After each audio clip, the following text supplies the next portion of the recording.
Hi guys, welcome to another video from Paul here at CCTV Systems UK. Sorry I've not put a video on for a while. I've been extremely busy and managed to sneak a little holiday in as well, which I didn't think I was going to get this year.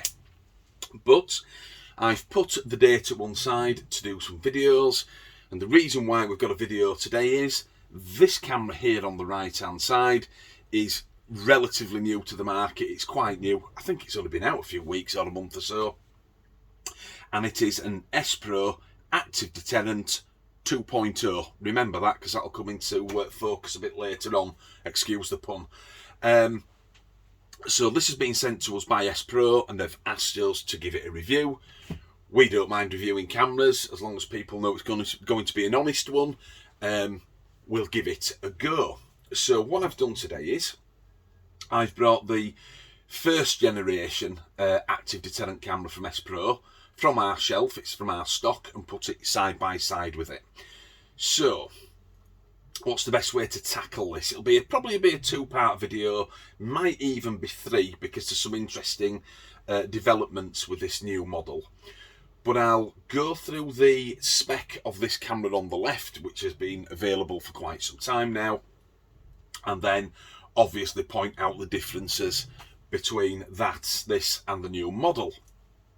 So the camera on the left, this is an Spro 8 megapixel 4K colour night active deterrent camera. Now we have done videos on this previously. If you want to go back, please do. We've done quite a good video on it.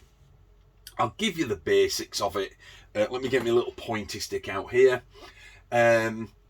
It's a 2.8mm super wide lens, again 8 megapixel, which is 4K.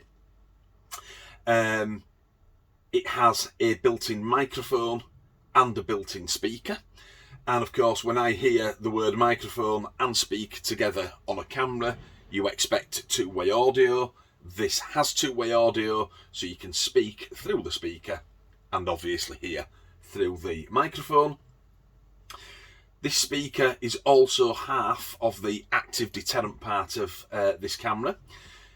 Through that speaker you can obviously use some of the uploaded preset warnings, like warning you're under surveillance, blah blah blah, or the siren, or you can upload your own version of warning, and obviously that goes off when someone steps into an area or a vehicle comes into an area of your choosing at a time of your choosing.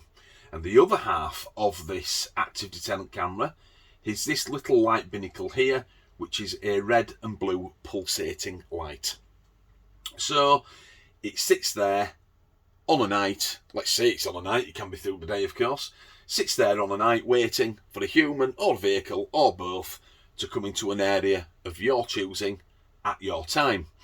And the reason why these cameras have been so popular is, if you look at the right hand side binnacle here, it has a white light in it. That white light is rated to about 30 metres. I've certainly had them out at 20 metres and plus without any problems. So they're there or thereabouts on the range of that. So it's sat there on a night looking for humans and vehicles, and it's also doing so with a colour image. And that's why these cameras have been very popular. Now, a couple of other little bits and bats, and then I'll quickly move on to the second generation. Just behind this speaker, a little bit further back down there, is another little slot, because of course it will take a micro SD card. This camera is perfectly happy to sit there on its own as a standalone camera. It has its own P2P scan code, so you can scan this, add it to your phone, and it will sit there on its own, working away, protecting your property. It can also be added to an NVR, a network video recorder. It can also be added to a DVR, or what we call HVRs now, hybrid video recorder, because DVRs now have capabilities to add IP cameras. It's pretty much where it's going now in this industry. So another quick one, you can see the retaining screw, and that of course means it's a metal case. In my 20 odd years, I've never fitted a plastic camera with a retaining screw on, and that's not what we want in the UK market. So quick overview, 2.8mm lens, microphone, speaker, pulsating light, blue and red, and a white light up to about 30 meters. Brilliant. So here is the second version, which they call 2.0, Generation 2, I think I've heard Spro refer to it as. It's identical. Look at it. You know, it's clear that it's got a 2.8mm lens, it has a microphone, it has a speaker, it has the same slot down there. I'm sorry, I'm not moving the cameras around because my fluorescent lights are very bright in the office and I don't want to blind you.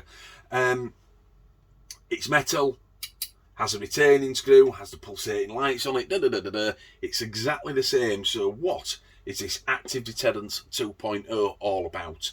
Well, the eagle-eyed amongst you will see that this right-hand binnacle, which is a 30 meter white light on the original version, is different on this 2.0. And that's because this camera has infrared night vision, as we all remember, and it also has the white light as well. Excuse me, it has both. Now, I can see why they've gone down this particular route. I'll explain what it does. The general gist of it is, and I've been onto the menu to have a look onto the interface, and no big surprises there, a few subtle differences. But what they've gone for with this particular version is, this camera can now sit there on a night, and instead of the white light coming on, the infrared light comes on. And I think that's also 30 meters. So I think the white light and infrared are about the same distance, which would make a lot of sense. So if you had this in your back garden or on the side of your commercial premises, you would get your normal night vision capabilities. So it sits there nice and dark so nobody knows it's there. But obviously when someone comes into the area again, like with this one, at a time of your choosing and an area of your choosing for humans or vehicles or both, it switches from night vision, switches the white light on, which is for about 30 meters, illuminating the scene that you've got in front of you where the camera is, and sets off the pulsating lights and of course this active deterrent speaker as well. So basically the gist of it is this can be sort of hidden. And of course these come in dark grey as well, so nobody knows that the camera's there, because obviously white lights are much easier to see than infrared lights. Don't get me wrong, you can see an infrared light in the dark, but it's really good for that particular purpose. And some of the other reasons why I think they've gone down this route with the Generation 2 is a lot of the messages that we get on YouTube, and I'm sorry I don't answer them all, but we're busy and notifications are a bit hit and miss with YouTube, but a lot of those questions on YouTube and the questions too on our Facebook page, because we always supply a link, is can I turn that white light off on an active deterrent camera? Some people just don't like it. That's fine. If you don't like the white light and you want to turn it off, why not? It's your product if it's being sold to you. Couple of things I would add to that is this camera can see perfectly well near a street light. It doesn't need that white illuminator because the ambient light is enough from the street to give a colour picture. They've got extremely low lux readings, which means they see pretty well when it's getting close to darkness. But if you was to put one in a totally dark situation, like inside a garage, a unit, or behind a pitch black building, of course you'll see lots of green and grey pixels on the screen if that white light's not on, because it's hunting. The chip is hunting for light which it can't find. So that's one where it's not really ideal to switch that light off. And again, some people just don't like the white light, and if they don't like the white light, this is clearly the camera for them, and I think that's why they've gone down that route, so that this can sit there in night vision mode and obviously just activate the 24-hour white light when someone comes onto the property. Makes perfect sense to me. I don't know if there is any improvement between them in regards to human and vehicle recognition when they push notifications through to you. I will have a look and see if I can fool it. That one was quite hard to fool, I've got to be honest, but we'll have a go with this one. That's now going out on the usual side garden view that you've all come to expect from me here.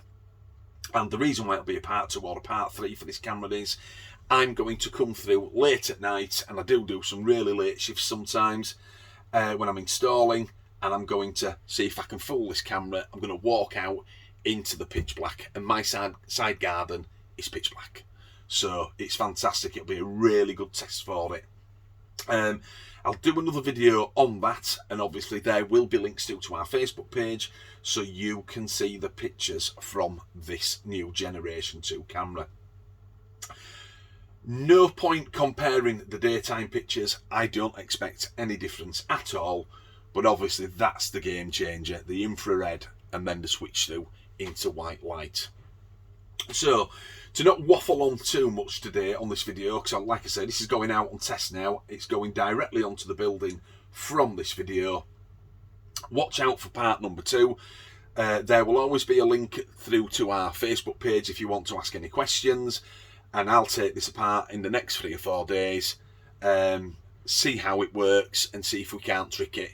But obviously we want to see that night vision switch over on the night, because if it works as well as I suspect it does, could be quite a big seller. So I hope you've liked the video, and again, sorry I've not put a video on for a while, but we're going to delve deep into this one and give this new Spro Active Deterrent 2.0 a good shakedown. I hope you all have a fantastic day. I'll speak to you all again very soon, and this is Paul logging off at CCTV Systems UK. Goodbye now.